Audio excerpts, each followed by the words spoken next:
কমলা হলো সেই ফল যেইটা কিনা আমাদের শরীরের জন্য অনেকটা উপকারী। এই ফল যেমন আমাদের মানবজাতির শরীরে ভিটামিন সি এর ঘাটতি পূরণ করে, ঠিক একইভাবে আমাদের ত্বক উজ্জ্বল করতেও সাহায্য করে। কমলা কিন্তু আমাদের শরীরে হজম শক্তি বৃদ্ধি করতে অনেকটা হেল্প করে।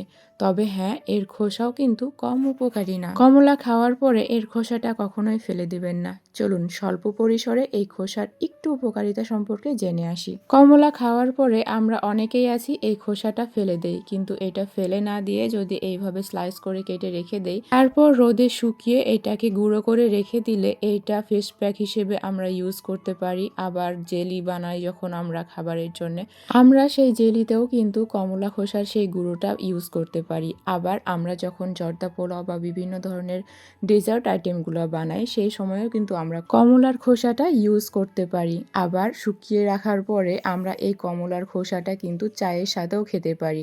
এই চা খেলে আমাদের হজম শক্তি বৃদ্ধি করতে সাহায্য করে। তার পাশাপাশি কমলার একটা স্ট্রং ফ্লেভার পাওয়া যায়, যেটা আমাদের মনকে অনেকটা ভালো রাখে। তো আজকে এই পর্যন্তই। দেখা হচ্ছে পরবর্তী নতুন কোনো এক ভিডিওতে। সে পর্যন্ত আশা করি সকলে ভালো থাকবেন। আর আমার ভিডিওগুলো যদি কারোর ভালো লেগে থাকে, অবশ্যই লাইক, কমেন্ট, শেয়ার করে আমার পাশে থাকতে ভুলবেন না। ধন্যবাদ।